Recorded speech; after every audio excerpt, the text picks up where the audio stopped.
présentation la dernière présentation s'intitule Programme de sécurisation des étiers de l'île de Noirmoutier. Et donc nous accueillons Bertrand Harpin, donc l'Arcadis. Donc Bertrand est ingénieur-chef de projet spécialisé en projets maritimes, fluviaux et en géotechnique. Il intervient pour la conception ou la phase d'exécution d'ouvrages de soutènement de quais, de digues sur des projets comme la protection périphérique contre les inondations du CNPE de Gravelines. Autre projet, le rétablissement de la continuité écologique de la Sèvre nantaise. Et puis un troisième projet, c'est également le programme de sécurisation des étiers de l'île de Noirmoutier, qui va nous être présenté ici. Donc une vingtaine de minutes pour la présentation. Merci. Bonjour à tous. Donc le programme de sécurisation des étiers de l'île de Noirmoutier. Donc, je commencerai par vous présenter un peu le contexte et les enjeux liés à cette opération. Ensuite, on parlera un petit peu de la démarche PAPI et de l'établissement du programme des travaux. On fera un petit zoom sur la mission Arcadis sur ce projet. Et puis on s'intéressera au projet et à tous les ouvrages qu'il compose. Et on terminera par le programme fonctionnel des portes et l'étude de quelques impacts du projet. Donc l'île de Noirmoutier, située dans le département de la Vendée, au sud de l'estuaire de la Loire.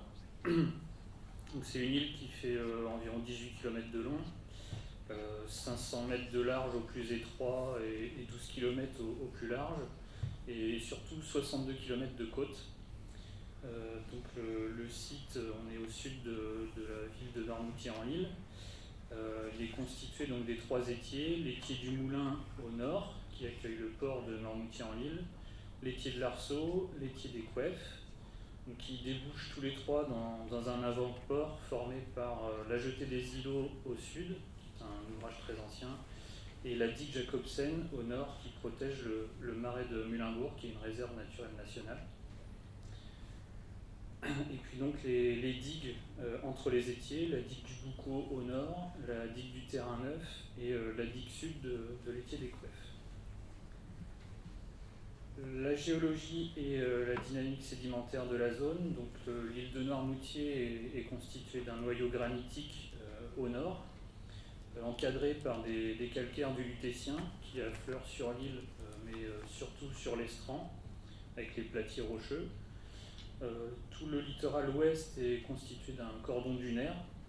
Et puis tout ce qu'on voit en bleu, ce sont les marais, dont la surface culmine la plupart du temps sous le niveau des plus hautes mers. Donc le comblement de ces marais, il est lié au comblement de toute la baie de Bourgneuf. En fait, ce sont les eaux turbides qui sont alimentées en sédiments fins par les apports de la Loire. Et en fait, les matières en suspension sont refoulées dans le fond de la baie de Bourgneuf où ils viennent décanter. Donc ça participe à la formation de tous ces marais sur l'île de Noirmoutier et le marais breton aussi sur le continent. Concernant la topographie et la typologie du trait de côte, donc comme je vous le disais, l'île de Noirmoutier, c'est une île dont les 2/3 du territoire sont situés sous le niveau des plus hautes eaux. Donc la plus haute mer astronomique, c'est plus 3,1 NGF. Donc tout ce qu'on voit en bleu, c'est en dessous de cette côte. Les points culminants, en fait, ils sont situés sur le platier rocheux au nord de l'île, ou alors sur le cordon dunaire du littoral ouest. Sur ce cordon dunaire, donc, il fait 28 km de long à l'ouest de l'île. Côté est, on a 24 km de digues de protection, et au nord, une côte rocheuse sur 10 km. Concernant le contexte et les enjeux, donc impossible de ne pas parler de la tempête Xynthia, qui est passée en 2010 et qui a engendré de nombreux dégâts matériels sur l'île. Pas de morts, mais de nombreux dégâts matériels. Et la zone d'étude a été particulièrement touchée avec de nombreux débordements des digues littorales, mais aussi des digues situées le long des étiers. Et donc ça a entraîné l'inondation des marais qui sont situés à l'arrière des protections. Donc en 2013, il y a une première étude de danger qui a été réalisée par le Bureau Veritas et DHI. Donc ça a notamment consisté en la réalisation de modélisation de brèches. Et donc sur la première cartographie, on voit la modélisation d'une brèche sur la digue du Terrain Neuf. Et donc on voit que très rapidement ça engendre l'inondation de tous les marais à l'arrière, quasiment jusqu'à la côte ouest de l'île en fait. Donc un rôle très important de ces digues littorales, donc qui protègent des bâtiments, essentiellement des bâtiments d'exploitation, pas beaucoup de bâtiments d'habitation. Et puis donc de nombreux enjeux économiques, avec toute l'activité liée à la saliculture, hein, les nombreux marais salants présents à l'arrière, et puis aussi des activités liées à l'aquaculture, la conchiliculture, avec des exploitations spécialisées dans la production de vers marins, et aussi des sociétés d'écloserie pour les turbots et les coquillages. Donc, suite à cette tempête Xynthia, l'État a mis en place les démarches PAPI, donc les programmes d'action et de prévention des inondations, qui visent à diminuer la vulnérabilité du territoire face au risque de submersion marine. Et donc ces programmes, ils doivent contenir différentes actions, des actions de prévention, des actions d'information, d'alerte et une programmation de travaux. Donc pour l'île de Noirmoutier, c'est environ 23 millions d'euros qui vont être investis, avec des travaux qui doivent se dérouler jusqu'en 2023. Donc la communauté de communes s'est engagée dans cette démarche et ça a abouti à une contractualisation avec l'État. Et ça permet l'autorisation de réaliser les travaux et un apport de financement. Suivant la répartition suivante, donc 40% de prise en charge par l'État, 30% par la communauté de communes, 15% par le département de la Vendée et 15% par la région des Pays de la Loire. Donc, parmi tous ces travaux, les travaux liés à la sécurisation de l'entrée du port et des équiers, l'objectif c'est d'améliorer le niveau de sécurité du système de protection est de l'île, de prendre en compte l'événement de référence, donc Xynthia, et les changements climatiques. Et puis le dernier objectif, c'est d'assurer la continuité du système de protection, puisque les étiers en fait constituaient des points de faiblesse, puisque la mer pouvait monter et donc s'engouffrer dans les étiers et inonder les marais par débordement. Donc ces objectifs, ils se déclinent par les travaux suivants. C'est la construction de 3 portes anti-tempête, une dans chaque étier. La réhausse, c'est le confortement des digues adjacentes à la cote de plus 5,05 NGF. Et puis quelques ouvrages connexes aussi, comme la construction d'une aire de carénage, la mise en place de passerelles de franchissement et la création d'une piste cyclable. Donc je viens de vous dire une construction ou une réhausse d'ouvrage à plus 5,05. Donc ça, c'est un niveau qui a été défini dans le PAPI. Et comment a-t-il été défini? Donc c'est en fait l'événement de référence donc, sur la zone d'étude, c'est la tempête Xynthia. Et les observations montrent que le niveau d'eau pendant cette tempête était à plus 4,20 à Saint-Nazaire et dans la baie de Bourgneuf, auquel donc, on a ajouté 60 cm pour la prise en compte du rehaussement du niveau marin à l'horizon 2100, et encore en rajoutant 25 cm pour prendre en compte une marge d'incertitude, et ça prend en compte notamment les effets de run-up aux abords des ouvrages. Donc la mission Arcadis, donc en fait c'est un groupement de commandes constitué de la communauté de communes de l'île de Noirmoutier et de la ville de Noirmoutier en Lille. La communauté de communes a en charge les ouvrages de défense face à la mer, donc les portes et les digues, les passerelles de franchissement et la piste cyclable. Et pour la ville de Noirmoutier, c'est l'aire de carénage. Et donc le titulaire du marché, c'est le groupement de maîtrise d'œuvre Arcadis, qui est mandataire. Et en co-traitant, l'agence de paysage Phytolab, qui s'occupe de tout ce qui est insertion paysagère des ouvrages. Et Arcadis est également associé à ISM, qui prendra en charge toute la partie ventellerie et mécanisme des portes. Donc c'est une mission de maîtrise d'œuvre complète, avec aussi toutes les études réglementaires et d'autres missions comme la mise à jour des études de danger ou des missions de communication. Donc le projet un peu plus dans le détail, ici on est sur l'étier du Moulin au nord, à proximité de Noirmoutier-en-l'Île, donc l'étier qui accueille le port de Noirmoutier. Et en fait le schéma d'aménagement il est un peu similaire sur les trois étiers, donc en fait c'est la création d'une porte anti-tempête. La passe ici elle fait 10 mètres de large, le génie civil associé avec les deux bas-joyers et le radier en fond d'étier, et pour assurer la continuité du système de protection, des ouvrages de raccordement aux berges nord et sud. Donc ici les ouvrages de raccordement ils sont en génie civil avec un habillage maçonné pour assurer l'intégration paysagère. On a également la passerelle de franchissement au-dessus de la porte qui est une passerelle mobile pour permettre le passage des bateaux.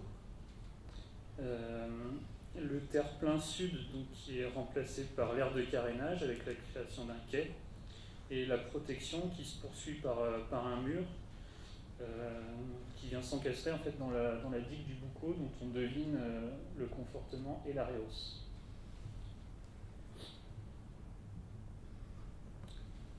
Ici une insertion de l'ouvrage dans l'étier depuis la digue Jacobsen. Donc le type de porte retenue ce sont des portes secteurs. Avec l'exemple sur l'image du bas, c'est le barrage du Couesnon au Mont-Saint-Michel. Donc en fait c'est une porte qui est constituée d'un caisson étanche qui s'efface dans le radier lorsqu'elle est ouverte. Et un des principaux avantages de cette porte, c'est qu'avec une faible retenue d'eau, on peut réaliser des opérations de chasse pour éviter les phénomènes d'envasement sur le radier. Et donc la porte se ferme par un mouvement de rotation. On passe à l'étier de l'Arceau, donc je vous disais, même principe, la création d'une porte, un petit peu moins large en termes de passe, ici on est à 6 mètres de largeur, son génie civil associé et des ouvrages de raccordement aux berges nord et sud qui sont réalisés cette fois en remblai, avec donc un noyau étanche et des carapaces de protection à l'amont et à l'aval. Et donc le confortement et la rehausse de la digue du Boucau à droite et de la digue du Terrain Neuf à gauche. Pour l'étier des Coueffes, même schéma, la porte de 6 mètres de large et l'ouvrage de raccordement en remblai. Et donc le confortement et la rehausse des digues adjacentes. Concernant les digues, justement, les travaux consistent à créer des chemins d'entretien en tête et en pied de digue de 3 mètres de large, un adoucissement du talus principal avec une pente de 2 pour 1 et sa végétalisation, le rehaussement et le prolongement de la carapace côté mer, avec la mise en œuvre de blocs de 15-300 kg. Et donc toutes ces modifications géométriques, elles entraînent donc un élargissement global de la digue qui va donc entraîner un remblaiement partiel des bassins côté terre et donc la mise en œuvre d'un matériau anti-batillage en pied de digue. Une fois qu'on a dit tout ça, il faut aussi se poser la question de quand est-ce qu'on ferme ces portes. Donc, comme je vous disais, le niveau de protection il est fixé à plus 5,05, mais ce qu'il faut prendre en compte, c'est que le niveau des berges des étiers est lui à une altitude bien inférieure, il est plutôt à plus 3. Donc il faut que les portes protègent aussi l'intérieur des étiers et l'intérieur des marais. Donc il faut qu'elles soient fermées avant que l'eau n'atteigne cette cote de plus 3 NGF. Ici on a un marégramme mais qui est en cote marine, donc la cote de plus 3 c'est en fait, correspond à la cote de plus 6 ici. Et ce qui a été fait c'est de corriger un peu ce marégramme pour prendre en compte le retour d'expérience Xintia où une surcote d'1,50 m a été observée pendant l'événement. Donc on a un peu rehaussé le marégramme et parallèlement à tout ça on a aussi essayé d'estimer le temps de fermeture successif de ces 3 portes. Donc ça comprend les temps de trajet, les temps de panne éventuels. Donc là le temps il est estimé à 3h15 et donc quand on se projette sur le marégramme on se rend compte qu'il faudrait déclencher la fermeture des portes quasiment à marée basse pour protéger les étiers.